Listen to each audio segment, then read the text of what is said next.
Okay, the court is on the record in the state of Ohio versus Brandon Bellio, case number 25 CRB 41. Jury selection has been completed, and counsel for the parties and I have selected a jury, and they have been seated. So present in the courtroom are the attorneys John Lewis and Joseph Loftus, and seated with Mr. Lewis is Officer Quail, and the defendant Brandon Bellio is also present. Ladies and gentlemen, those who are seated in the jury panel, you have been selected as the jury to decide this case. Our first juror is Regina Campbell. Our second juror is Ted Nelson II. Thank you. Our third juror is Jason Coe. Our fourth juror is Timothy Grajek. Our fifth juror is Catherine Vaugh Payton. Our sixth juror is David Clemens. Our seventh juror is Dawn Barnum. And our eighth juror is Chris Seymour Simon. And our alternate juror is Gregory Jocelyn. For those of you who were not selected to be jurors in this case, either happy or sad, I don't know what your emotions are. It's supposed to be a beautiful day today, so hopefully you get to enjoy some of it. But thank you. Thank you for being here. We start with a jury pool of 65, 70? 68. 68, and we got it down to about 30 or so that actually were able to be here. So, the fact that you were here and served your civic duty by being here and assisting the parties today, we very much appreciate your time, and you are excused. Don't try to figure out why you weren't selected. Or why you were selected. Don't try to figure out any of that out. It is what it is. So enjoy your day, and I'm going to take time to yes, Mr. Hoskins. The notice that I had said that we're supposed to be available until the 30th. Yes. Are you dismissing us from that, or do we yes, still need to be available? Yeah, there will be no other jury trial scheduled between now and Monday. Thank you for clearing that up. Yes, you're welcome. So the rest of you are excused, and I'd like to shake your hands on your way out. Thank you.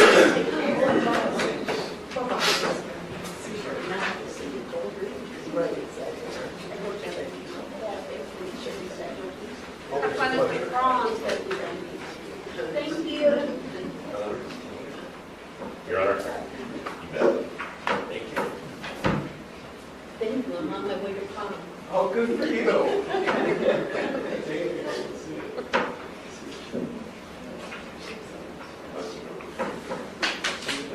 Okay.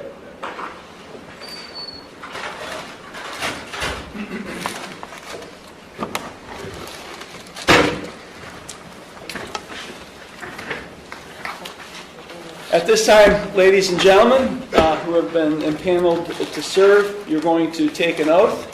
So I'm going to ask you to raise your right hands. Stand and raise your right hands, please. Please respond at the end by saying, I swear or I affirm. Do you swear or affirm that you will diligently inquire into and carefully deliberate all matters between the state of Ohio and the defendant, Brandon Bellio, and that you will do this to the best of your skill and understanding without bias or prejudice? So help you God, or this you do, as you shall answer under the pains and penalties of perjury. I swear. I swear. Okay, thank you. Thank you, Maine. So the clerks are going to provide to you juror tags that you will wear today. We're also going to allow you to have some water. And that's for anyone in the courtroom. As you can tell, I try to hydrate myself, so feel free to take a bottle of water that's being passed around, and that goes for the counsel and the parties as well.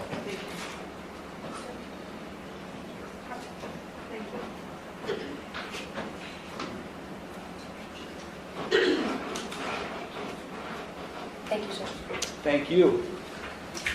I've got a great staff. Yes, you do. Thank you. At this time, I'm going to provide you some introductory instructions, ladies and gentlemen. You will not be permitted to use your cell phone during your trial service. During a break in the trial, provided that you comply with the court's instructions on what you should not do during recesses, you will be permitted to use your cell phone.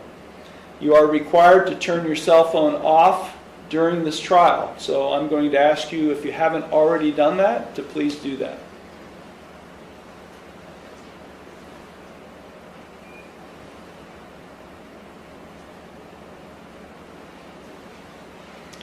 And also, your cell phone should be off during deliberations.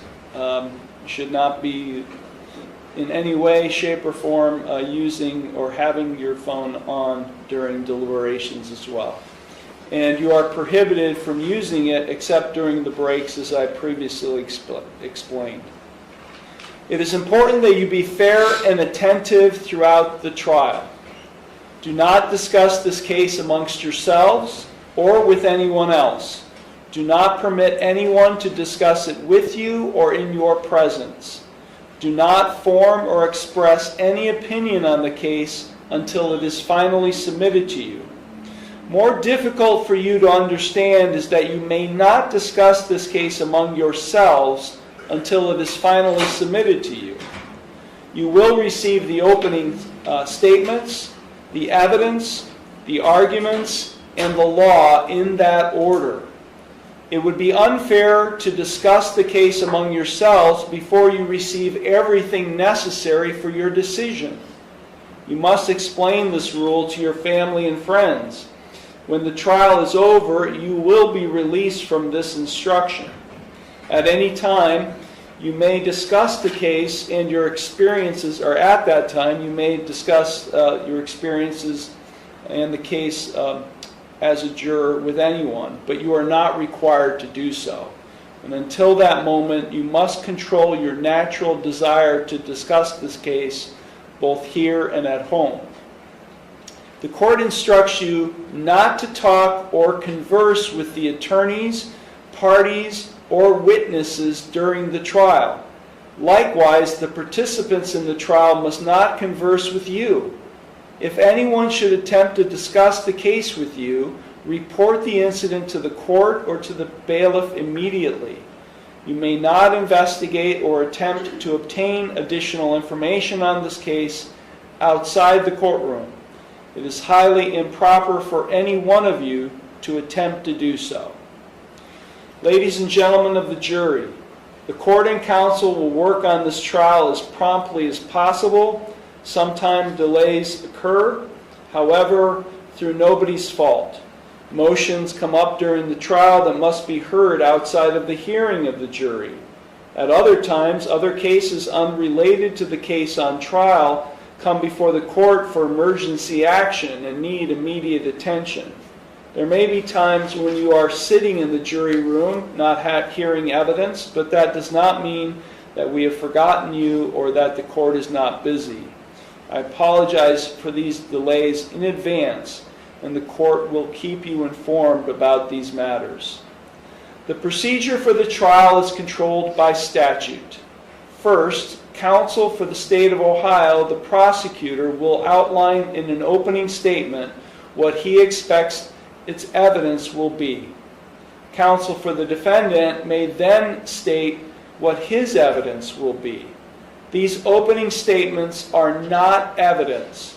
They are a preview of the claims of each party, designed to help you follow the evidence and understand the case as it is presented. Then each side offers evidence to support its claim. In the presentation of evidence, the plaintiff, state of Ohio, proceeds first. Thereafter, the defendant may offer evidence, and then the state of Ohio may offer rebuttal evidence. The trial concludes with the arguments of counsel and the instructions of law by the court. Thereafter, you will deliberate upon your verdict. Before we hear the opening statements of counsel and begin to take evidence, I believe it would be helpful if you were to have some preliminary instructions to follow in listening to and considering the evidence which you will hear in this case. Later, after you have heard all of the evidence and closing arguments of counsel, I will give you further instructions covering additional law which you are to follow in this case. It is the duty of the judge to instruct you in the law, and it is your duty to follow the law as I stated to you both now and at the conclusion of all the evidence. First of all, it is your exclusive duty to decide all questions of fact submitted to you. In connection with this duty, you must determine the effect and value of the evidence. You must not be influenced in your decision by sympathy, prejudice, or passion toward any party, witness, or attorney in the case. If in these instructions or in instructions which I will give you at the conclusion of the evidence, any principle or idea is repeated or stated in varying ways, no emphasis thereon is intended and none must be inferred by you. Therefore, you must not single out any particular sentence or individual point or instruction and ignore the others, but rather you are to consider all of the instructions as a whole and are to consider each instruction in relation to all of the other instructions. The fact that I give you some of the instructions now and some at the conclusion of the evidence has no significance as to their relative importance, nor has the order in which I give you the instructions. The case before you began with the filing of a complaint. The complaint informs the defendant that he is charged with a crime. The fact that it was filed may not be considered for any purpose. The plea of not guilty is a denial of the charge and puts in issue all of the essential elements of the crime. The defendant, Brandon Bellio, is charged with a wildlife violation. One count of a wildlife violation, a third-degree misdemeanor, where it is alleged that on or about December 8th, 2024, what do you need, ma'am? Tissue box. Oh, I'm sorry. Okay. Sorry, try not to interrupt. Okay. The defendant, Brandon Bellio, is charged with a wildlife violation, a third-degree misdemeanor, where it is alleged that on or about December 8th, 2024, in the township of Sheffield, Ashtabula County, Ohio, the defendant, Brandon Bellio, did hunt, shoot at, kill, take, or attempt to take any wild bird or wild quadruped from or by means, aid, or use of any aircraft, including aerial drones, in violation of Rule 1501:31-15-02 of the Ohio Administrative Code, contrary to Section 1531.02 of the Ohio Revised Code. The attorneys for the parties will, of course, have active roles in the trial. They will make opening statements to you, question witnesses, and make objections, and finally argue the case as the last step before you hear my final instructions and commence your deliberations. Remember that attorneys are not witnesses, and since it is your duty to decide the case solely on the evidence which you see or hear in the case, you must not consider as evidence any statement of any attorney made during the trial. There is an exception, and that is if the attorneys agree to any such fact.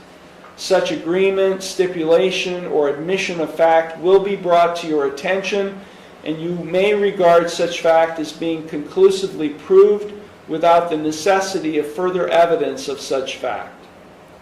If a question is asked and an objection to the question is sustained, you will then not hear the answer, and you must not speculate as to what the answer may have been or as to the reason for the objection. If an answer is given to a question and the court then grants a motion to strike out the answer, you are to completely disregard such question and answer and not consider them for any purpose. A question in and of itself is not evidence and may be considered by you only as it supplies meaning to the answer. Any fact in this case may be proven by either direct or circumstantial evidence. Direct evidence means exactly what the name implies. That is, it is evidence which directly proves a fact without having to infer that fact from some other fact. Direct evidence is usually the testimony given by a witness who has seen or heard the facts to which he or she testifies. It includes exhibits admitted into evidence during the trial.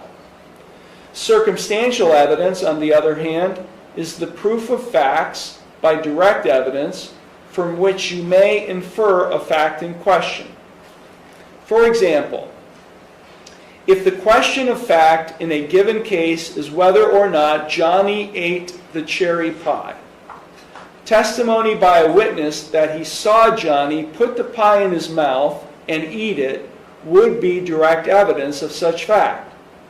However, if a witness testifies that he arrived in the kitchen only to see Johnny standing there with the empty pie tin in his hand and cherry pie on his face, would be circumstantial evidence of the fact that Johnny ate the pie.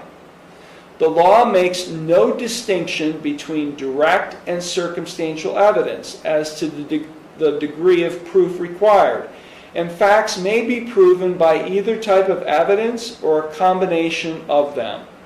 Each is accepted as a reasonable method of proof, and each is respected for such convincing force as it may carry.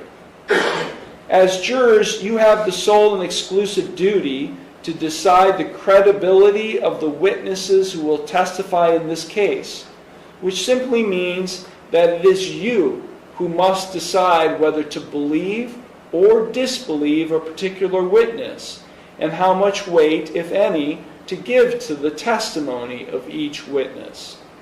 In determining these questions, you will apply the tests of truthfulness which you apply in your daily lives. These tests include the appearance of each witness on the stand, his or her manner of testifying, the reasonableness of the testimony, the opportunity he or she had to see, hear, and know the things concerning which he testified, his or her accuracy of memory, frankness or lack of it, intelligence, interest and bias, if any, together with all the facts and circumstances surrounding the testimony. Applying these tests, you will assign to the testimony of each witness such weight as you deem proper. You are not required to believe the testimony of any witness simply because it was given under oath. You may believe or disbelieve all or any part of the testimony of any witness. You should not decide any issue of fact merely on the basis of the number of witnesses who testify on each side of an issue. Rather, the final test in judging evidence would be the force and weight of the evidence, regardless of the number of witnesses on each side of an issue. The testimony of one witness believed by you is sufficient to prove any fact. Also, discrepancies in a witness's testimony, or between his or her testimony and that of others, if there are any, does not necessarily mean that you should disbelieve the witness, as people commonly forget facts or recollect them erroneously after the passage of time. You are certainly all well aware of the fact that two persons who are witnesses to an incident may often see or hear it differently. In considering a discrepancy in a witness's testimony, you should consider whether such discrepancy concerns an important fact or a trivial one.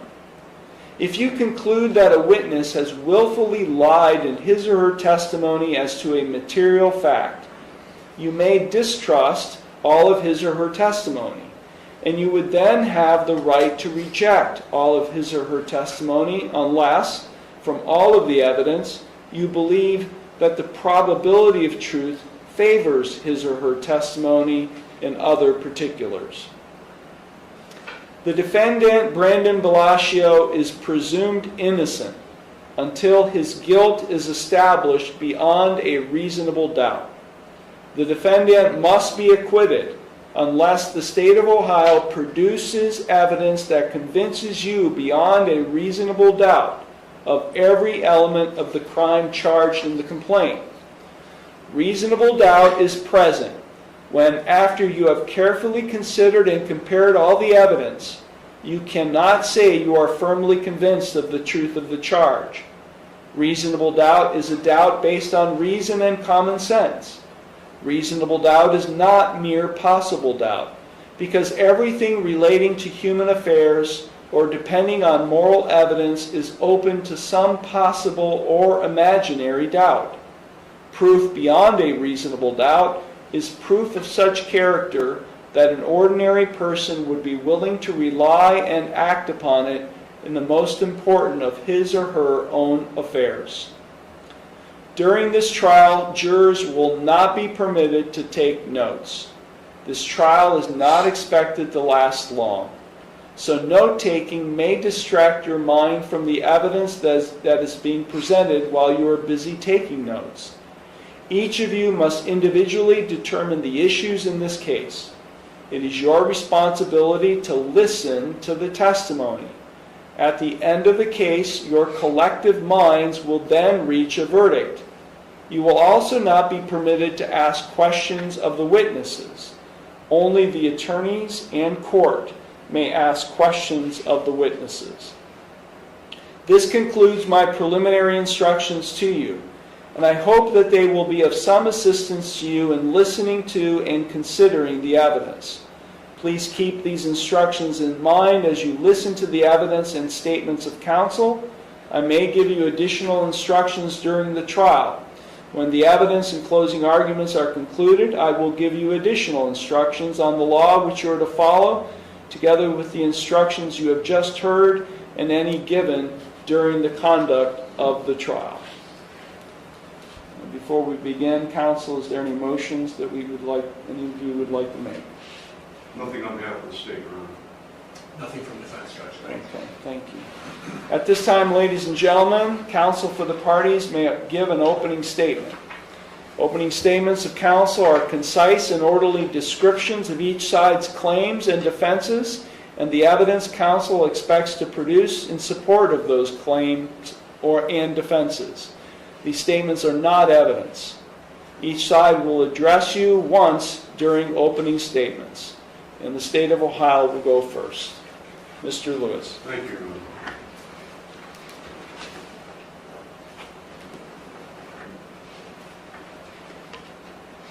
Honor.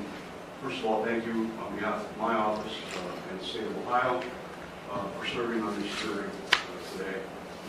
As Judge Irochi has said, this should be not a long involved case. There aren't a lot of witnesses. There's not a lot of evidence to be heard. So it should be a pretty simple, straightforward case for you folks. The evidence on behalf of the state is going to show that on December 8th of 2024, Wildlife Officer Joshua Quail received a call from someone on Maple Road in Sheffield Township. This caller indicated that they suspected someone was hunting with a drone near that area, near Maple Road in Sheffield Township. Officer Quail and his supervisor, Scott Denneman, went to that caller's residence and spoke to the caller. Based on that information, they proceeded with the information that they got from the caller. They, at that point, had a suspect in mind. At that point, they drove to the home of Michael Bellio, who is the defendant's father. That residence is in Rome, Ohio. When they approached the residence, they observed a skinned and gutted deer hanging in an outbuilding as they approached. The officer spoke to Michael Bellio. That conversation was recorded on Officer Quail's body cam. You folks are going to be able to see that body cam here today. Based on the information they got from Mr. Bellio, who is also going to testify here today,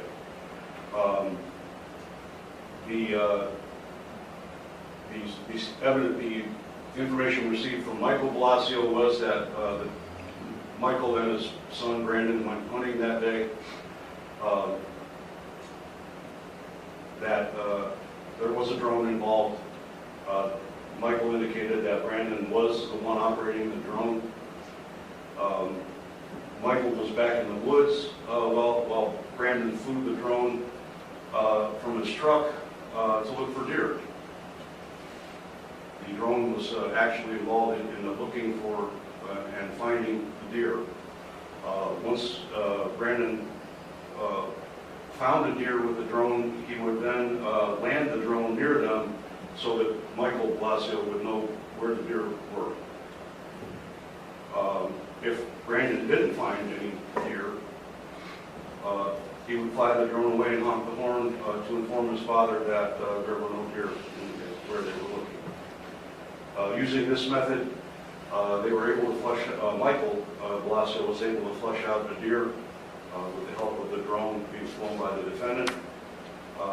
And he was able to flush out a deer from that location and shot the deer. And that was the deer that the wildlife officers saw when they approached Michael's house. As a result of the information they received from Michael Bellio, both Michael and his son Brandon were charged with the same wildlife violation. Michael Bellio has already pled guilty in his case to the violation. That's really all the evidence there is as far as the state of Ohio is concerned here today. You're going to hear from Officer Quail. You're going to hear from Michael Bellio. And once you've heard the evidence, I'm going to ask you to return a guilty verdict for Brandon Bellio. Thank you. Thank you, Mr. Lewis. Mr. Loftus.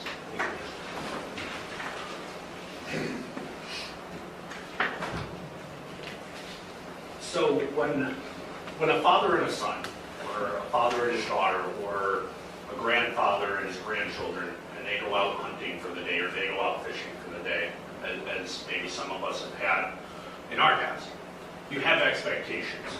You have expectations about the day and what's going to happen. You have expectations that maybe you're going to get that trophy buck, or you're going to get that bass that's freight worthy that you can put up in your living room.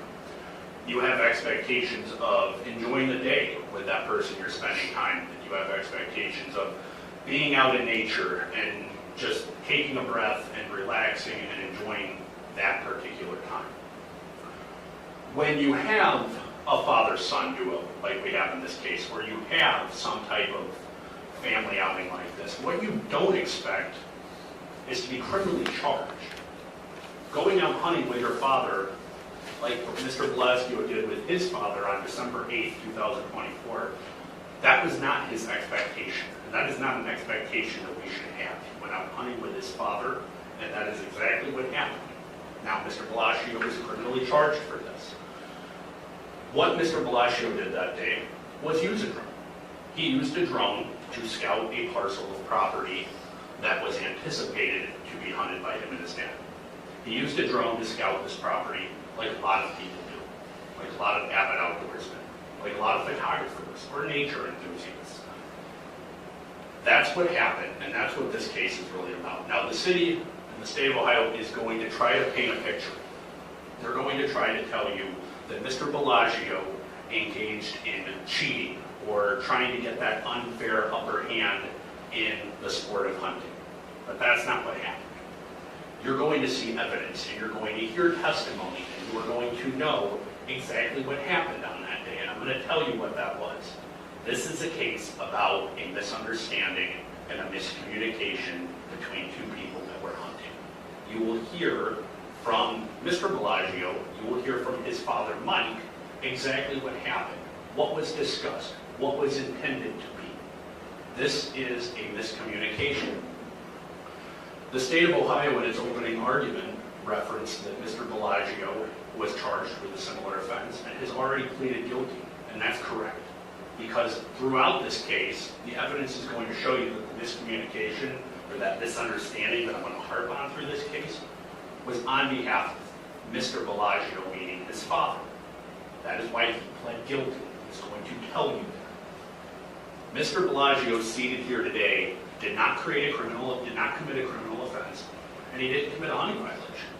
The evidence is going to show you that this idea of trying to unlawfully use some type of advantage in the world of outdoorsmanship, that's not what happened. And I am confident that after you see this evidence, that after you as the jury who's going to decide this case see this and listen to the parties that testify, you are going to realize what exactly happened. And I am confident at the end of this case, you will see the assumptions that were made, paying attention to the details that we have, and also that we don't have. And I'm confident that you will find my client, Mr. Bellio, not guilty of this charge. Thank you. Thank you, Mr. Loftus. I'm going to start with the plaintiff's case in chief. Mr. Lewis, call your first witness. State of Ohio will call Michael Bellio. Ladies and gentlemen, are you comfortable? Is it too cold? Is it too hot?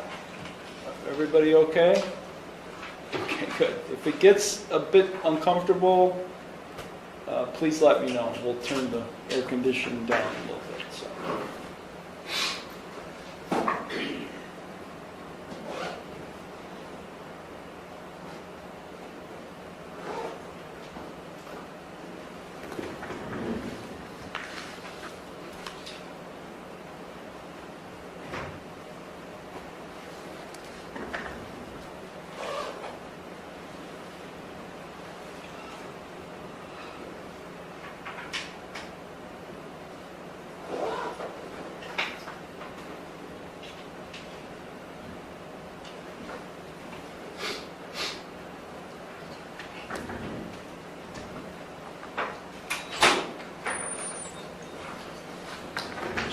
Mr. Bellio, as you step forward, before you're seated, if you raise your right hand, do you solemnly swear or affirm that the testimony you're about to give is the truth, the whole truth, and nothing but the truth, so help you God? I do.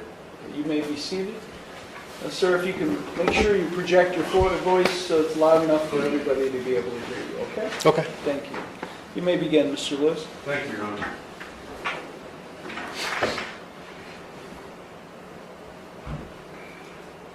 Mr. Bellio, would you please state your full name and spell your name for the record? Michael Bellio, MICHAEL And sir, where do you live? You want the address? Not the whole address. Rome, Ohio? Okay, thank you. Are you familiar with the defendant, Brandon Bellio? Yes, I am. And how are you familiar with him? He's my son. You see him, the individual known as Brandon Bellio, in the courtroom today? I do. Could you please describe where he's seated and what he's wearing? To my right, he has a black shirt on. Record will reflect the witness as identified the defendant. Thank you. I want to draw your attention to December 8th of 2024. Were you with your son that day? Yes, I was. Okay, and what, if anything, did you and your son do that day? I mean, not the whole day, but as it pertains to this case. We met for me to pursue deer hunting. Okay. And where did you end up going deer hunting that day? I did. Okay. With your son, correct? Correct. Okay. Where did you go hunting? On Maple Road, where I used to live. And do you know what township that is? Sheffield. Okay. You said you used to live there in that area? We lived there for about 19 years. Okay. Just down the road. So you're familiar with that area? Yes, I am. Okay. Do you remember what time of day it was that you went hunting? Not exactly. It might have been 9, 10 o'clock, somewhere in that area. I don't remember the exact time. In the morning. Okay. Later morning. Was there a drone involved in the hunting that day? There was. Okay. And would you explain, please, for the jury, how did that work? Who operated the drone? Brandon operated the drone. Okay. And what were you doing while Brandon was operating the drone? I was at a next door property waiting for him to communicate to me if he saw any deer in the red brush using the drone. But I have no knowledge of as far as how to operate the drone. Okay, so Brandon was operating the drone and he was looking for deer. Correct. And at which point you would go to that location, is that correct? Yeah, I was already at the location. If he spotted any deer, Correct. was there a system how he would notify you if he spotted a deer? If there was no deer, he was going to beep his horn when he left. Okay. And so what if he did see a deer with the drone? The drone would be landed and I would pursue the deer. Okay, so you would go to that location where the drone landed and Well, don't let me put words in your mouth, is that? yeah, the drone where the red brush is was quite a bit further back than my position at that time. Okay. But the idea was that Brandon would look for the deer. Correct. If he spotted one, he would land the drone, then you would know there were deer in that location. He would land the drone back at home, at the home base by his truck. How would Brandon notify you if he spotted a deer with the drone? He was, as far as my recollection, it was only if there was no deer. And then he would beep and say, there's no deer, and just go back home. Because he had something to do. So he was kind of limited on time. Did you shoot a deer that day? I did, Okay. And, unfortunately. well, let me ask you this. At some point, did you have a chance that day, opportunity to speak to Officer Quail? Later in the day. Okay. And do you remember what you told them about how the hunting went and what the plan was between you? Not 100%, no. I mean, 7 months ago. Okay. But you did say that Brandon would use the drone to spot deer, Correct.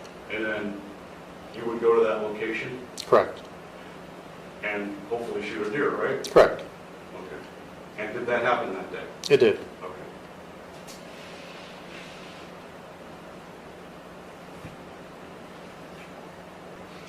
And again, at some point, the wildlife officers did come to your home, is that correct? They did. And you spoke to them? I did. And did you advise them of the hunting technique that you and Brandon used that day? To the best of my knowledge, yes.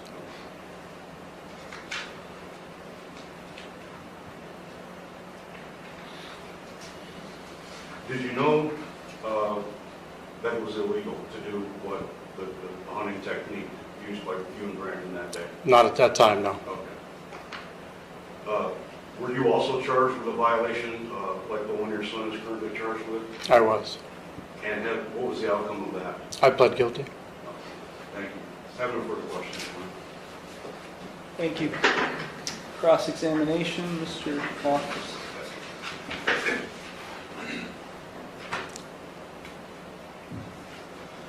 So, Mr. Bellio, you testified that you went hunting with your son Brandon on December 8th. You said late morning, around 9 or 10 in the morning. Correct. Okay. And where did you, before you left out for hunting, where were you at? Home? Okay. And was my client Brandon at your home with you? No. Okay. Do you know where he was? I'm assuming his home. Okay. So how did you and Brandon come together that day? Was it a phone call or did you meet up? A phone call. Okay. And that phone call occurred and then did Brandon come to your house? No. Okay. So explain to me how you guys met up. I was parked at what would be the Orlando's driveway. And then he met me. It ended up being in the road or I can't remember if he was in the road or the driveway. He explained to me pretty quickly about the rules of the drone. And then he went up to the NASCA's property, which was further up, a couple hundred yards or so, and that's where he would fly the drone. So you said when you met up with him in the Orlando's driveway, he explained the drone. He did.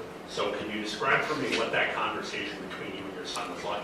I mean, the most part of the takeaway is that he would fly the drone over the red brush, look for deer, which is a pretty decent sized area, and then land the drone, and then I was not to pursue anything until the drone was landed. So that last part, you were not to pursue anything until the drone was landed and done flying. Correct. Is that something that Brandon specifically told you during this conversation? Objection. Overruled. Is that something that was specifically told to you by Brandon prior to going out on the hunt? It was. Did you have any discussion with your son about the use of the firearm? Not to my knowledge, no. How long did this conversation with your son about the exact steps he needed to take occur? Not very long, a couple of minutes. Okay. And then after the conversation, what did you do? He went up to that property to begin flying the drone, and then I gathered my things, and then I stationed myself on the backside of the property, on the backside of Orlando's pond, in that area where the red brush began. Okay.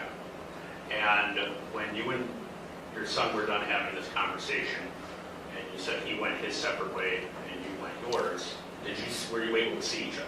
No, How far apart were you, if you can give an approximate idea, how far apart were you? it's probably a couple hundred yards, if I had to guess. And you could not see him? Cannot see him from there, no. Okay. And was there any discussion about where you were going to go after your conversation with your son? As far as whether the hunt was successful or not, or where I was going to pursue the deer, Pursuing the deer? obviously towards the red brush. Okay. But it was clear to not engage in the hunt, start the hunt. Until the drone had landed.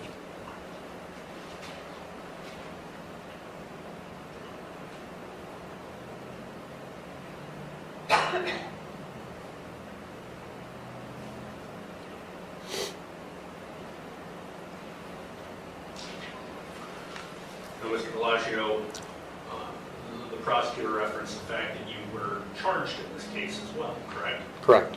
So is it fair to say that the discussion that you and your son had didn't go exactly to terms?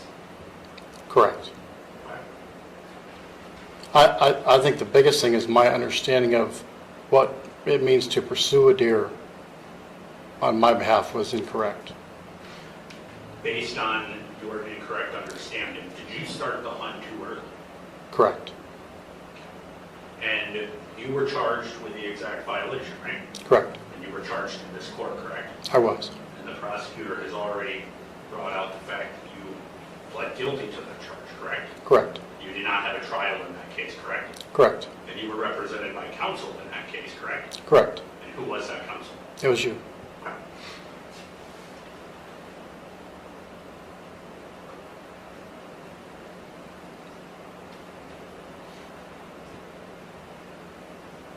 Bellagio, your son is sitting here on trial. Why did you plead guilty? After the legalities of the specific use for a drone, I pursued the animal too early. So, and that was also, with your counsel, it would be better just to plead guilty and end it all.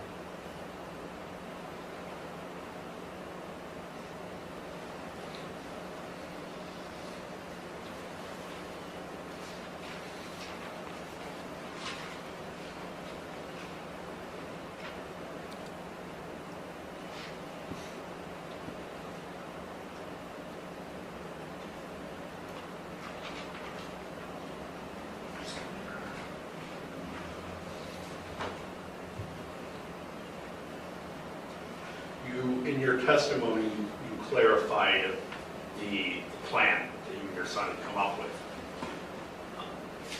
Because there was reference about where the drone was to land. So what was your understanding if there were deer out there on the property? Brandon he was going to leave. I wouldn't hear anything. Was there any... He would beep if there was no deer and just go home. Was there ever a discussion about landing the drone on top of the deer? No. In your experience, That's impossible. In that area, that's impossible. how long have you been a hunter? Since I was 9 years old, so 46 years.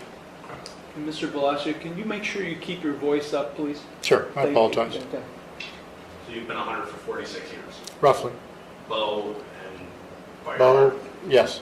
Okay. In your experience, would it even be possible to land a drone on a deer or group of deer? Again, I have limited drone experience, so unless the deer was laying in the wide open, no, And that wasn't the plan, the No. discussion you had? it was not.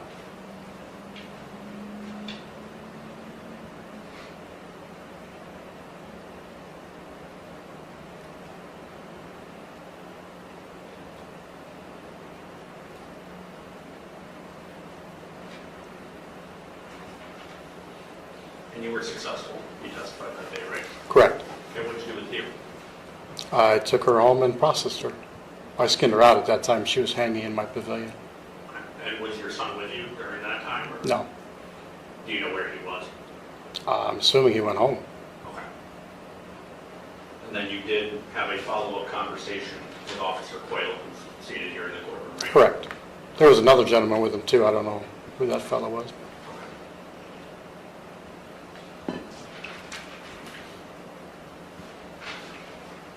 No further questions, Your Honor? Thank you. Redirect? Yes, sir, thank you.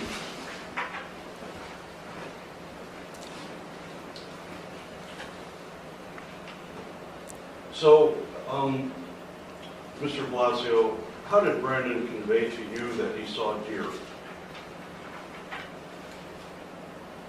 with the drone?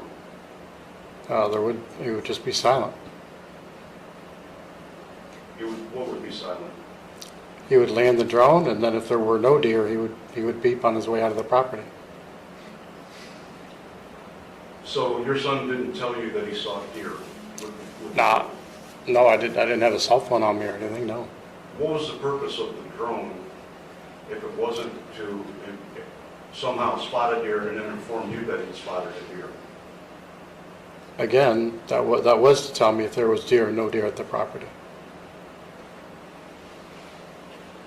Did you tell these officers, Officer Quail and Officer Denneman, that if Brandon found a deer, he would land the drone near them so that you would be able to find those deer? He would land the drone near the deer? Yes. No, You didn't tell wildlife officers that? I did not. Okay. No.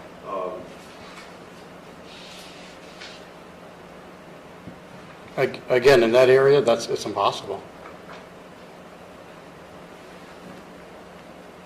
So really, there was no point in having a drone for this hunting.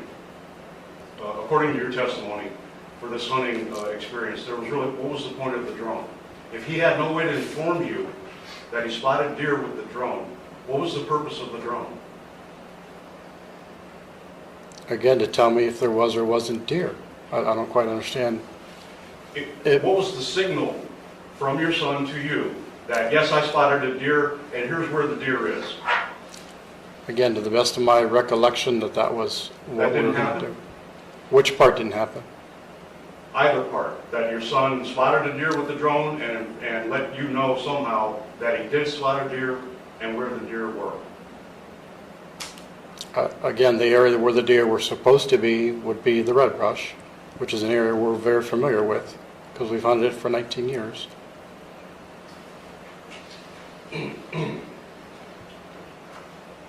Whose idea was it to use the drone? Again, I would say Brandon's. Okay. Whose drone was it? It's Brandon's.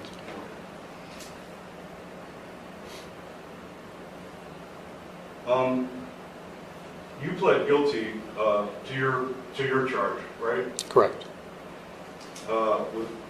Why would you do that if you thought you didn't do anything wrong? Or did you think that you didn't do anything wrong? In my basic knowledge of the way the hunt went and the rules at that time for use of a drone, I don't really think I did anything wrong. Well, you were counseled by Mr. Loftus, is that correct? I was. And did he counsel you to plead guilty? He did. Okay, thank you. No further questions.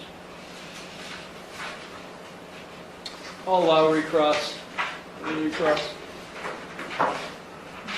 Just very briefly, Mr. Bellio, your cross-examination by myself you acknowledged that you started the hunt too early. Correct. And that was that a part of your basis, that understanding, a part of your basis for why you took responsibility in this case? I did, yes.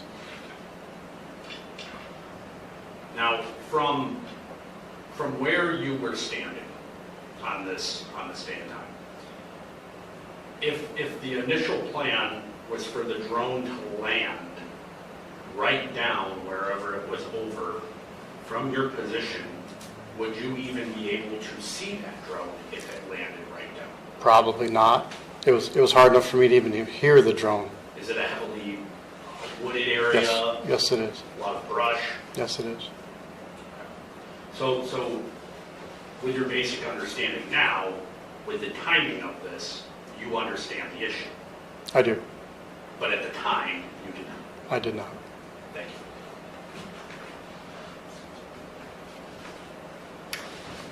I have one question, Mr. Bellio. Sure.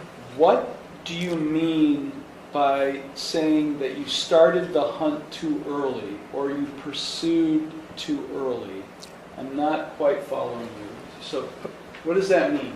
According to my understanding now of the correct use of a drone, is that if I'm even stationed with a weapon in my hand, I've already begun to pursue the deer. Pursue So too early. What are you pursuing too early before what happens? Before the drone is landed again back at home. In my understanding at the time, as long as I actually wasn't physically moving through the red brush, to me that would be pursuing the deer. I was just stationed and just waiting. But in that point where I was even doing that with a weapon, I was at fault. So again, you started the hunt before what? Before the drone, well, again, before the drone was fully landed. Okay, that's what you mean by pursuing too early. Yes. Okay. Any follow-up on that question? No, Your Honor. Okay. Okay, you're excused, Mr. Bellio. Okay, thank you.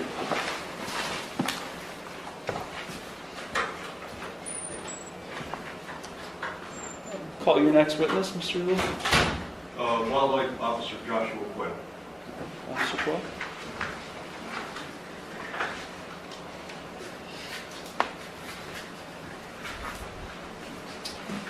Do you solemnly swear or affirm that the testimony you're about to give is the truth, the whole truth, and nothing but the truth, so help you God? I swear. You may be seated. Thank you. Thank you, Your Honor. You may proceed, Mr. Lewis. Thank you, Your Honor. Officer Quail, would you please state your full name and spell your full name for the record? Joshua Lee Quail. It's JOSHUALEEQUAIL. Where are you employed, sir? I am deployed with the Ohio Division of Wildlife. Okay. And how long have you been so employed? I have been employed since August 14th of 2023. Yes. Okay.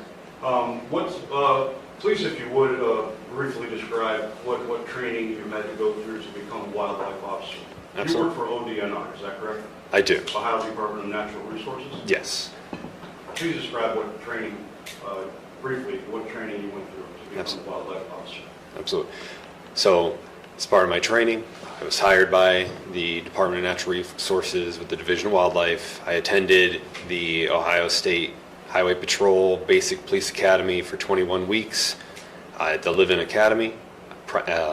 Once I graduated there, I went on to a 9-week Wildlife Academy across the state, learning the basic work and function of a wildlife officer within the state. And then after that, I was assigned to Ashtabula County. I came to the county, it would have been March 18th of 2024. And I had a 6-month field training program where I worked directly with senior officers from the area that gave me additional training and just helped familiarize myself with law enforcement and what our job fully entails in the field. Thank you. Officer Quail, if someone wanted to report a suspected hunting violation or fishing violation to you, how would they go about that?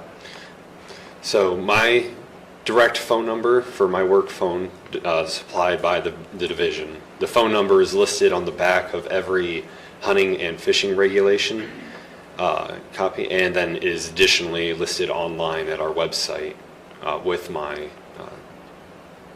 county of assignment. So I would like to direct your attention to December 8th of 2024.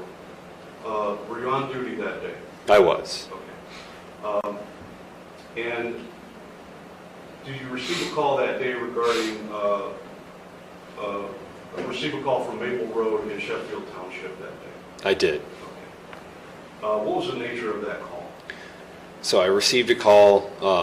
It was a complaint that someone may be hunting with the use and aid of a drone. That's enough. Based on your training and your experience, is that legal in the state of Ohio? Objection. Overruled. It is not.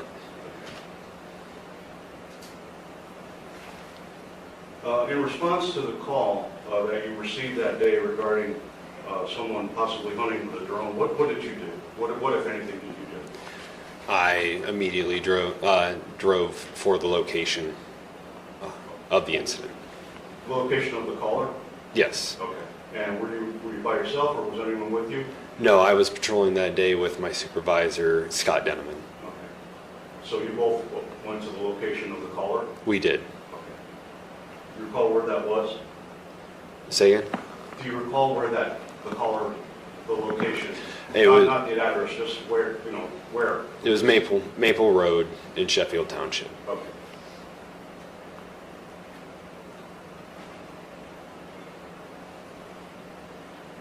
What, if anything, did you see when either on your way to that location or when you arrived at that location? So as we were driving to the location, as we were on Maple Road, I observed the defendant's vehicle, his work truck. Now, how do you know that was his vehicle? It's a very identifiable truck. It is vinyl wrapped with his company information on the truck. What exactly was on the truck that notified you that it was the defendant's truck? The defendant owns a power washing company in the area, and it has his company logo, phone number, and information emblazoned on the vehicle. So while you were en route to the caller that placed this call to their property, you saw the defendant's truck, is that correct? That is correct. When you arrived on Maple Street in Sheffield Township, what did you do then? So I arrived at the address of the caller and spoke with them, and got an initial statement from them there.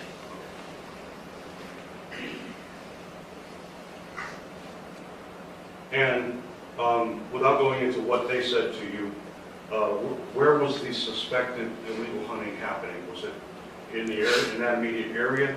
It was in that immediate area, Okay. yes. So it would have been in Sheffield Township? It would have been. Okay. After you spoke to these callers on Maple Avenue, what did you do next?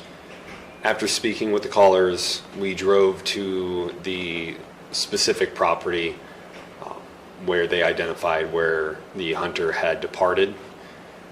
We were going to try to make contact with the landowner, if anyone had been at the home, to see if we could get any lead on who had been hunting on the property. Were you able to determine a suspect, or how did Mr. Bellio and or his father become suspects in the illegal hunting? So the callers provided us with a license plate number. Okay. I'm going to object and move to strike ground.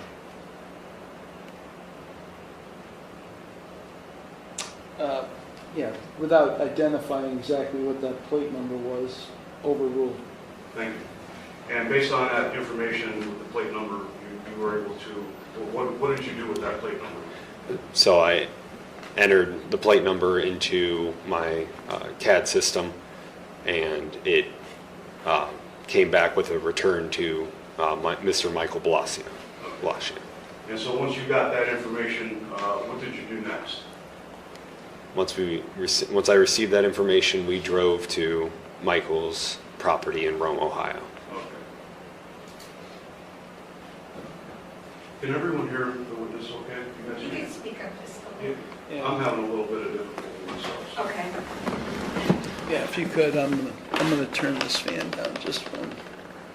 I can speak louder. Okay. That's not a problem. Thank you. So you, basically, with the information you got from the caller, you went to the residence of Michael Bellio in Rome, Ohio, is that correct? That is correct. Okay. And what happened there? What happened once you got there? So once we got to the property, it's a fairly long curving drive, and observed a deer hanging in an outdoor pavilion, and then went to the door of the residence and knocked, initially made contact with a female at the door, asked for Michael Bellio, and Michael stepped out and we spoke with him about the hunt of the day. Okay. Do you, in the course of your duties as a wildlife officer, do you wear a body camera? I do. Okay. And were you wearing one that day? I was. And was it on? Was it engaged? Did you use it when you were speaking to Michael Bellio? It was. Okay.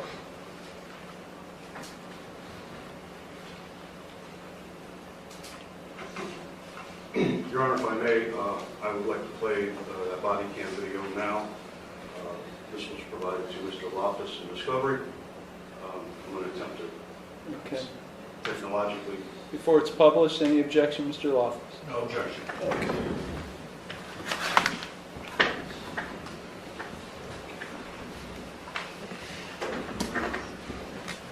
This is marked as plaintiff's exhibit? Plaintiff's Exhibit A, Your Honor. Okay, thank you.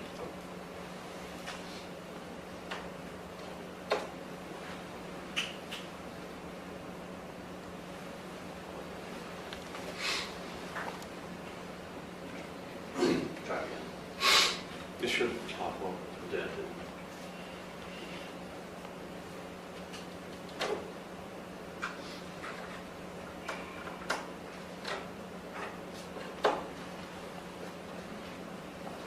Here it is. This one here. Yeah.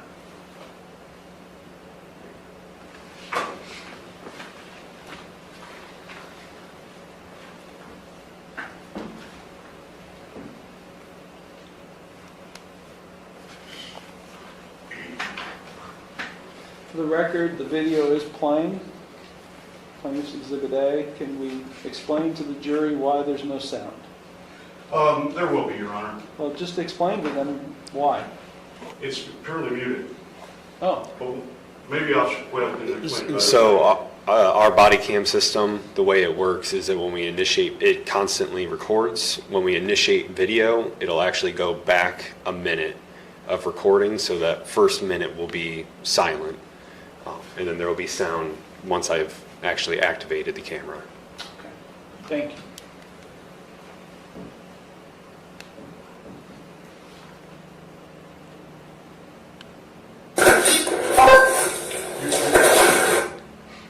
Is this Michael Bellio's residence that you're walking toward? It is.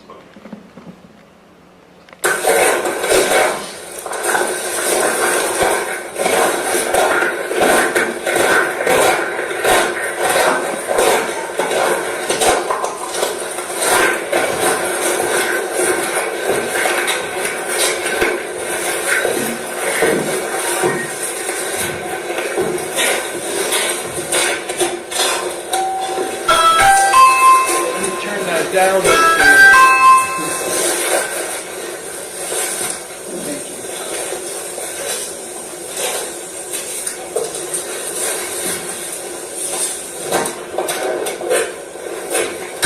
Thank you. Hello. Wildlife Officer Joshua Quail. Okay. Just stopping out. Is Mike home? Mike home? Yeah. a chance, can I speak with him if he's all right? Sure. All right. Oh my goodness. He was a dog.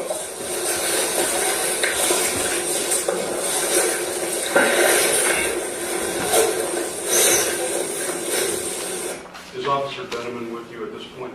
He is. Okay.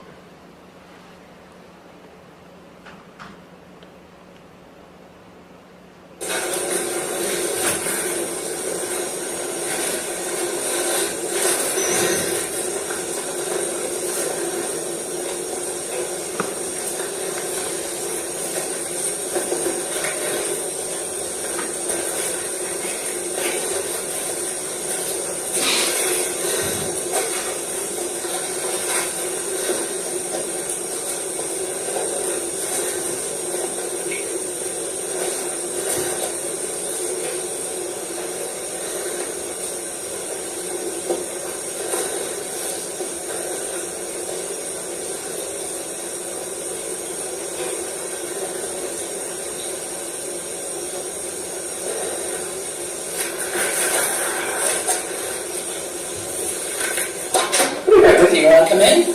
I'm all right. I appreciate it, though. I've been walking through the woods and everything, so I don't track anything they're doing.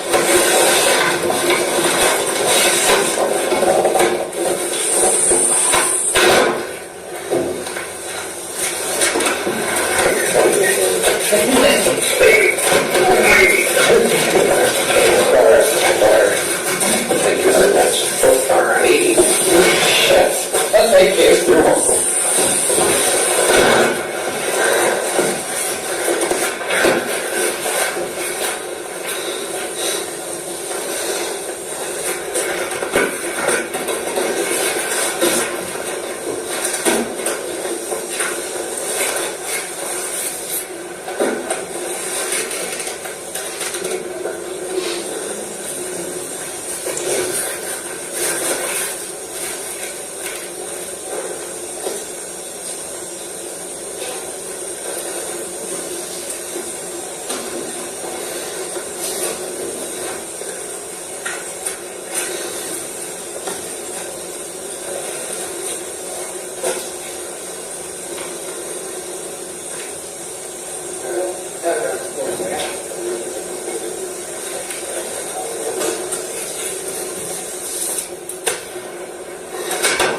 Howdy. So just got by, we're just following up on a call.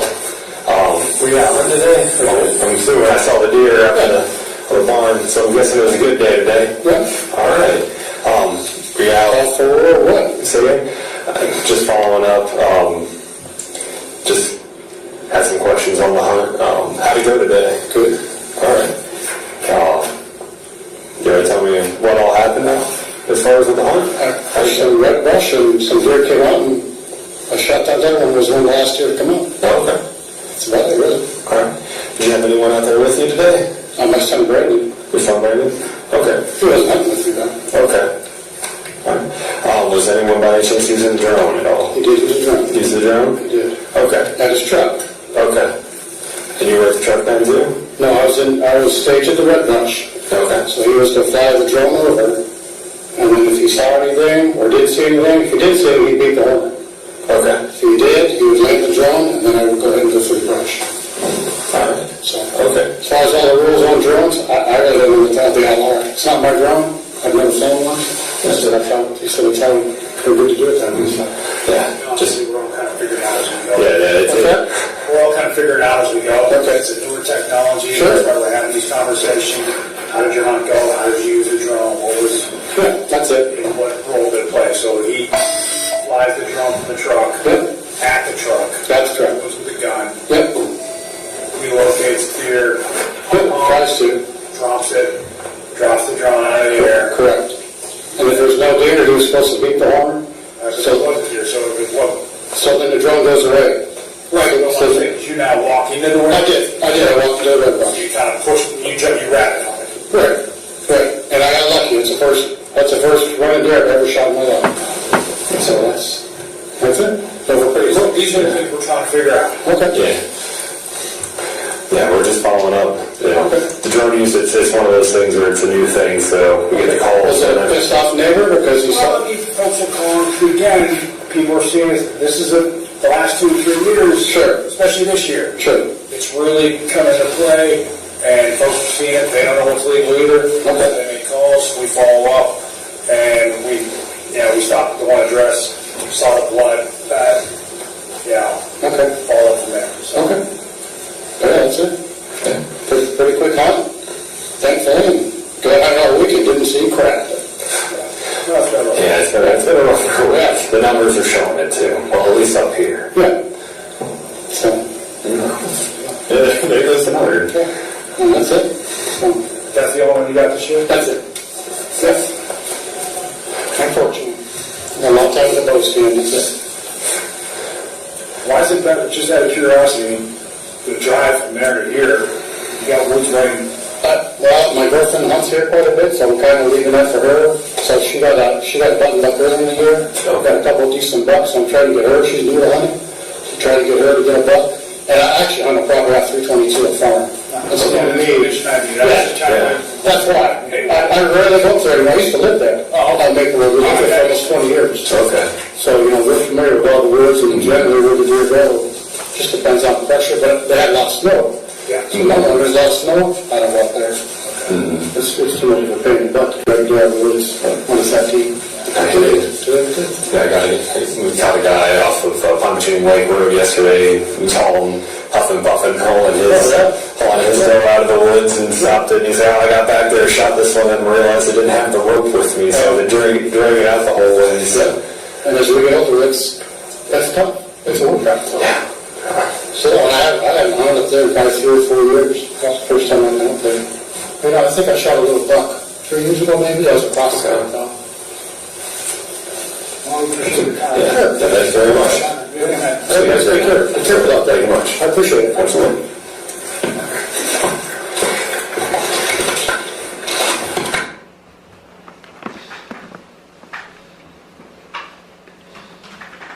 Officer Quail, does that appear to be a true and accurate copy of your body cam video from December 8th, 2024? Yes. So based on that, what we just heard, this drone was used to find deer, is that correct? That is correct. And what, if anything, was Brandon Bellio supposed to do when he spotted a deer with the drone? I'm not aware on that. Sorry? I don't know. Okay. So what was just described to you by Michael Bellio, was there some kind of signal that Brandon would send to his father when he spotted a deer? Said he would fly the drone away. Okay. And so the drone was used to find the deer that Michael Bellio shot, is that correct? Yes. Is that your understanding? That is my understanding. Is that legal in Ohio? No.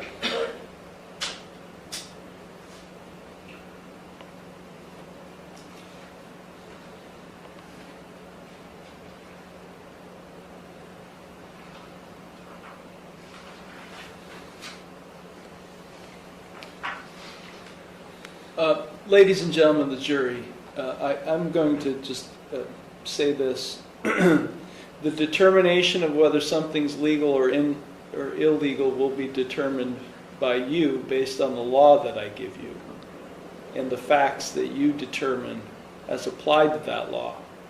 The fact that the officer has testified that something's legal or illegal is of no consequence because you get to decide that. Okay? Go ahead, Mr. Thank you, Your Honor. Based on your understanding of the law, Officer Quail, is the hunting practice described here by Michael Bellio legal? No objection to that question, Judge. Overruled with the jurors' understanding that they're the ultimate determiners. So go ahead. No. It's not. It is not. Thank you, Officer Quail. I have no further questions at this time, Your Honor. Thank you, Mr. Lewis. Mr. Loftus, cross-examine. Yes, sir. Officer Quail, in that video, You are accompanied by, you said your supervisor, Yes. Officer Denneman? Yes. Okay.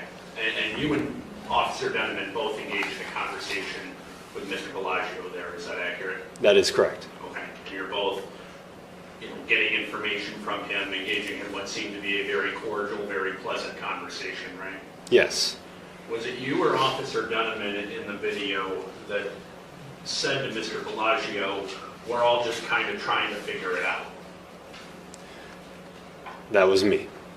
So what exactly did you mean by that? What I meant by that is just that the drone is a new technology, and we're just trying to figure out where it best fits in with hunting.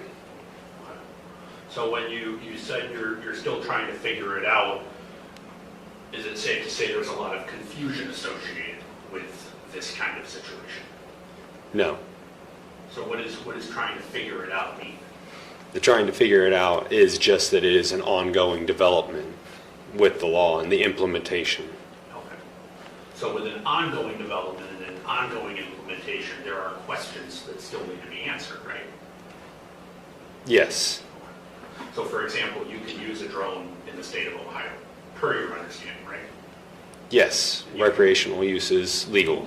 And you can use a drone to take photographs of nature and property or buildings or what have you, right? Yes. And you can use a drone to look for things, such as missing children or, sometimes law enforcement employees who are looking for animals. You can do that kind of thing with a drone, right?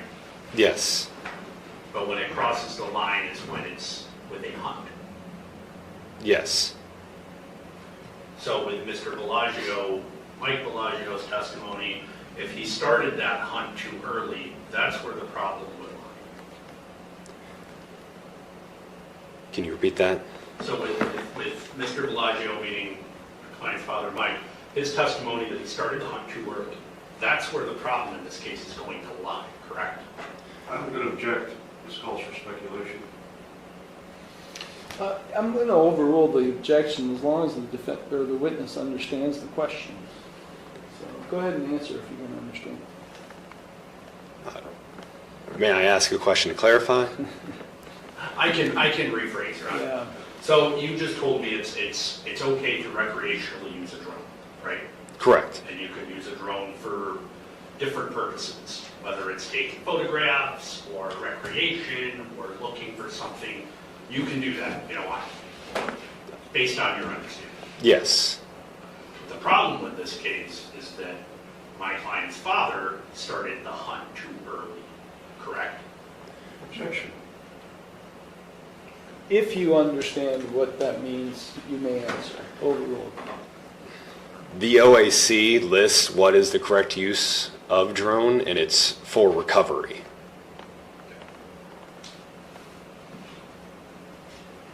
So, your testimony was you got a call and you responded to the call. And was Officer Denneman responding to the initial call with you as well? My supervisor was in my vehicle with me. Oh, he was in there with you? Yes. So you responded to the initial caller, and there was a conversation, and that led you to the residence of Mike Bellagio, right? Yes. Well, let me rephrase. From that initial discussion, you went to the property where this is alleged to have occurred, right? Yes. And then from that point, you went to the residence of Mike Bellagio and had that conversation that was played for court today here. So I had two conversations with the caller, and we had an initial contact with them when we first arrived. They indicated which property the hunter had been at, and it had his vehicle, which was so we went there, attempted to make contact with the homeowner there. No one was there, so we went back to the complainant house and had an additional talk with them, and then we went to Michael Bellagio's house. Okay. And then at Michael Bellagio's house, that conversation happens, right? That is correct. Okay. And he talks about his son, Brandon, who's seated here today, right? That is correct. And then that was the investigation, right? So between the initial caller, checking on some things before and ultimately getting to Mike Bellagio's residence, that was your investigation, correct? That is correct. Okay. And in the conversation with Mike Bellagio, he clearly references that he was accompanied by his son, right? Yes. When did you speak or try to speak with Brandon Bellio? We did not. Not at any point in your investigation? No. Okay, so if there's two people that are involved in a situation, and those two people are identified by at least the person in the video here, why didn't you seek out Mr. Bellio to get his explanation of what was supposed to happen? At that point in the investigation, we felt we had enough, and we took the case to the prosecuting office, which was, this case happened before the jurisdiction rewrites had occurred. So I initially took this case to Eastern County, and the prosecuting office there felt that there was ample evidence to proceed with citation.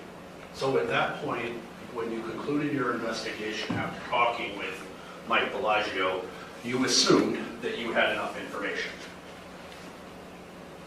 correct? We felt that we had enough evidence, yes. Do you typically talk with, if there's multiple outdoorsmen involved in a situation, is it common practice to talk to all of the persons involved?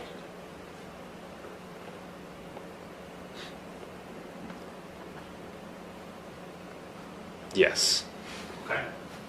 And have you ever responded to a situation where there were multiple hunters or multiple fishermen or multiple persons involved? Yes. And during those prior calls, those prior investigations, did you talk to more than one person involved? I did. But you didn't in this situation.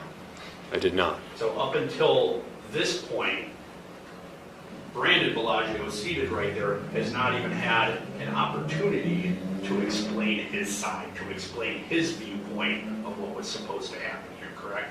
That is correct.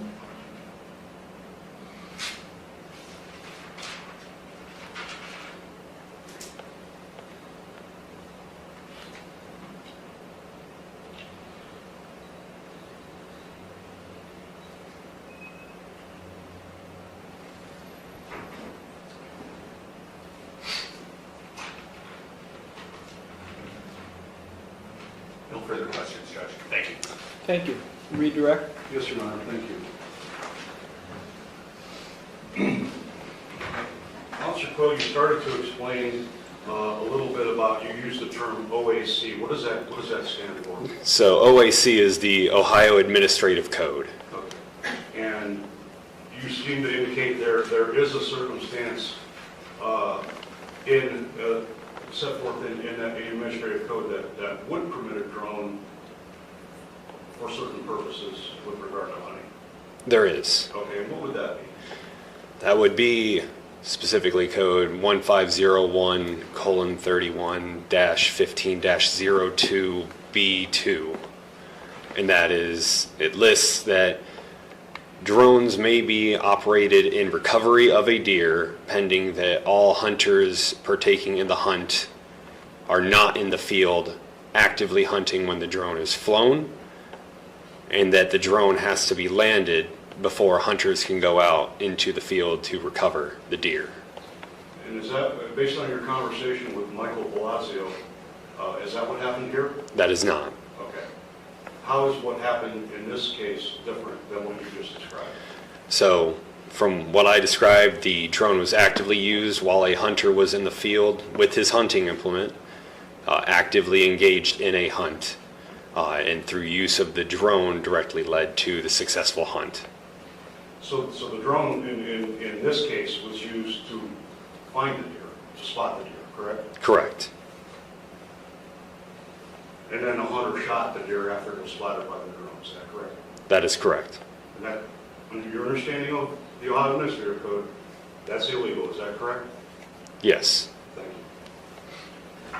Once you spoke to Michael Bellio, did you feel there was any need to investigate further? No. Myself and my supervisor agreed that we felt we had enough that we could move forward. Had what Mr. Bellio described to you, the hunting technique employed by him and his son, that was in violation of the your understanding of the Ohio Administrative Code? That is correct. Okay. And so, based on what you learned from Mr. Michael Bellio, you didn't feel the need to investigate any further? I did not.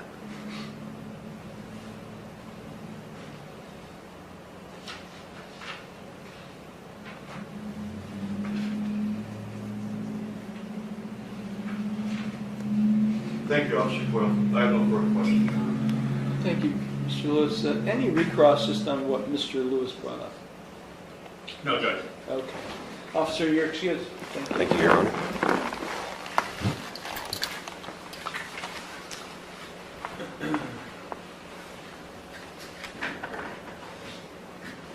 Ladies and gentlemen, I think at this time we're going to take a break, or a bit early lunch. So we have some business to take care of while you're on your lunch recess. So I'm going to provide you this instruction. As I said earlier, you are not to discuss this case amongst yourselves or with anyone else. Do not permit anyone to discuss it with you or in your presence. Do not form or express any opinion on the case until it is finally submitted to you. You are not to independently research this case, as I said. Stay off of the internet. No Googling, no investigating. Just eat lunch over the next hour. You're not to conduct any experiments or investigation on your own. You are permitted to use your cell phones to make telephone calls during lunch, but remember the admonitions the court has provided you concerning your conduct during those calls and at all other times. You have been given badges to wear. There's a reason for that. Normally, when somebody sees that you're wearing a badge, they know that you're, wow, he or she's in the middle of a jury trial. I better avoid them. So, and if they don't avoid you or want to talk to you about what's going on, you avoid them. And you can just point to the badge by giving them that information of why you need to do that. So, it is now 11:46. I'm going to ask you to be back in 1 hour. Have they set up in the council chambers yet? I believe so, Your Honor. Okay, so the jury room for you is the city council chambers. You can go there, leave whatever you need to leave there, or if you want to take everything, that's fine. But that room is where you will be setting up and deliberating. When you return from your lunch break at 12:45 or so, you can go right to council chambers, that jury room, and then we will call you back when we are ready and you've all got back here. So please be back here no later than 12:45 p.m. Okay, please stand for the jury. You can leave out this way.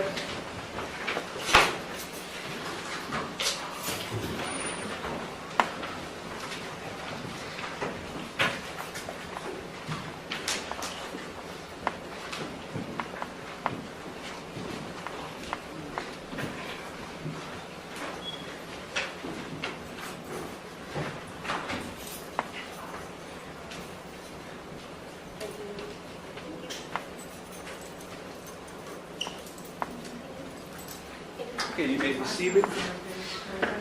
Record will reflect that the jurors have left the courtroom.